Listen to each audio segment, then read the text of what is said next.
Dang was last seen at a concert just days before her body was discovered in downtown Atlanta. After the concert and a night out, investigators say she was kidnapped and killed by a total stranger. 2 weeks after Dang vanished and was murdered, authorities arrested 24-year-old Jacavius Arnold for a slew of charges including murder, kidnapping, aggravated sexual battery, necrophilia, and financial transaction theft. The 24-year-old appeared in court on October 13th, visibly teary-eyed as he faced the judge. During the hearing, Atlanta Police Detective Jerrion Shepard revealed the horrific details surrounding the killing. Shepard testified Dang was leaving the music venue when Arnold allegedly approached her, masquerading as a good citizen. He said that she stumbled out into the street. He approached her. He said that he walked up to her, asked her if she needed help. He said that she screamed at him, said, "Get away from me." He insisted and persisted to help her. Finally, she gave in to that help. She said that "I'm trying to find my vehicle." That's when he told her, "I can help you find your car." That's when he came in possession of her keys and her phone, and he masqueraded as a good citizen by walking her around. He said they got into the parking deck. As we see on camera, he said he got into the stairwell. His words were, as they walked into the stairwell, she started scratching him. He said he drug her down, drug her up under the stairwell, threw her on the ground, choked her until she passed out. Detective Shepard said after she passed out, Arnold raped Dang for at least 20 minutes. And what did he say happened next? At that point, he said he stripped her clothes. I asked her why he stripped her of her clothes. He said because of DNA. He said he watches TV, he watches how we investigate cases. He took all of her clothes, stuffed it in his book bag.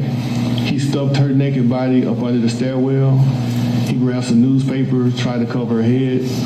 He said he walked out of the parking deck.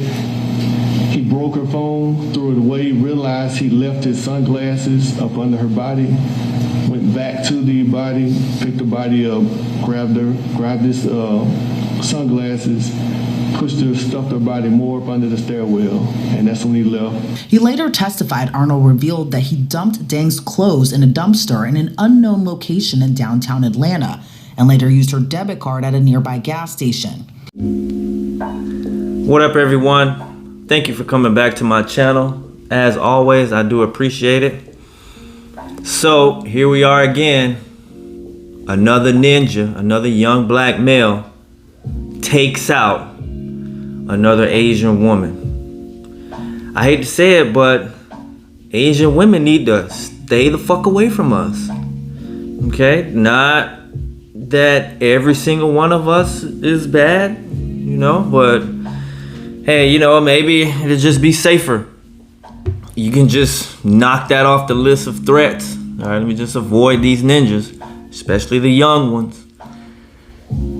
So here we have pretend Good Samaritan trying to so-called help the lady. And I honestly believe she was intoxicated. She probably was drunk.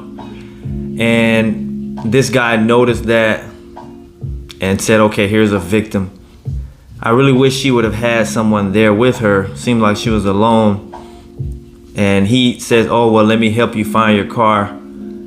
She screams, you know, it said that she said no, but maybe because he was so persistent and she was afraid, maybe she just felt like, well, if I let him help me, maybe he'll just go on about his business. Maybe he just really wants to do something good. But no, he wanted to do harm. He wanted to hurt. He had no good intention. His intention was to satisfy his own craving. And unfortunately, here we are again. And of course, our bitch ass get in front of the court, get in front of the judge and go to crying. Why are you crying now? Why are you crying now? You should have thought about this when you did what you did. Now you get up here in court and you want to cry, just like the kid, the 18-year-old who stabbed the advocate in New York, crying coming out of the precinct. What the fuck you crying for now? Another one, crying, bawling tears, wanting mercy. Mercy, no, you get no mercy. Okay, no mercy. But of course I have to go into the angle that I usually go in with these videos. What happened? What? You know, it's, you almost, at least me, I'm not gonna say you, but I can understand why a lot of other races feel like most of us are just fucked up, because it looks like a lot of us are more than I guess there would be in the same age group of another race. We are some dangerous motherfuckers. We are menaces to society. These environments we grow up in, these influences we have, these fucked up thoughts that we don't know how to, I guess, deal with. The trauma of whatever happens in the household or whatever, I don't know, blaming all these people except ourselves, not taking accountability, not taking responsibility for things that are happening in our lives and for the way that our lives are going and whatever else. I don't know, man. This is so sad. This lady seemed like she had such a wonderful life ahead of her. I mean, you can just imagine. She was young, attractive, vlogging. You know, she had a good following, and she was just working on herself. And along comes a Rumpelstiltskin, ugly motherfucker too. And just once again, wrecking ball, wrecks shit.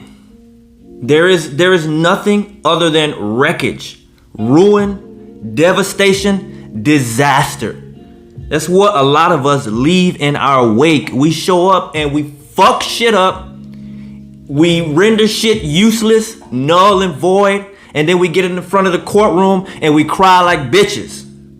Because we want sympathy. Because it's not our fault. Oh, because life was hard. Because my dad wasn't around. I used that excuse when I got arrested. Oh, my dad, I was an absent father. I grew up in a broken home. Man, nobody want to hear that shit. It's fucked up, man. It's fucked up. There needs to be some kind of solution. We gotta stop being baby. We gotta stop. Other people gotta stop babying our asses, man. They gotta stop acting like, you know, we are helpless, because it's really just enabling a lot of us, the young black men. I say us because I was in that category at one time. I wouldn't really call myself, I guess I'm young. I'm almost 40. I'm 39. I'll be 40 in a little bit, but still, I speak from that perspective. And they said that the man committed necrophilia. Negrophilia. This man had sex with her dead body for over 20 minutes. He knew that was the only, I hate to say this, y'all forgive me. He knew that was the only Asian pussy he was ever gonna be able to get, because he knew no other Asian woman was gonna come within a football field's length of his ugly ass. And so here he goes. Now, further on in the story, I didn't let it play because I wanted to really focus on this one, but they did say that the detective said he actually spoke, he told him that he had done this before, but the victim, she actually got away, but she's never come forth. But maybe now she will. Maybe this won't be the last case, the last person that comes out and says that he did this. And once again, 24 years old, life over. Life over.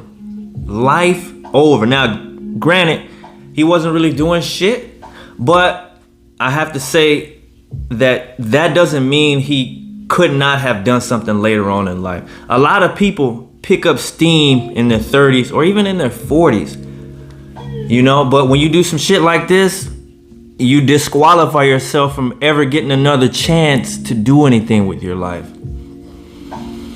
So I'm the type, I can see it from that perspective because, like I said, I went to prison at 18. But I came home and now I'm on the right path. I've done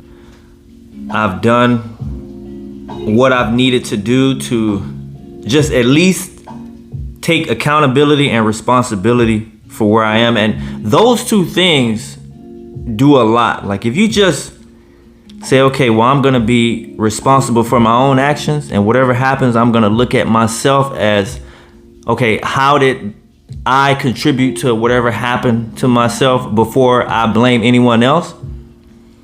That's a game changer right there.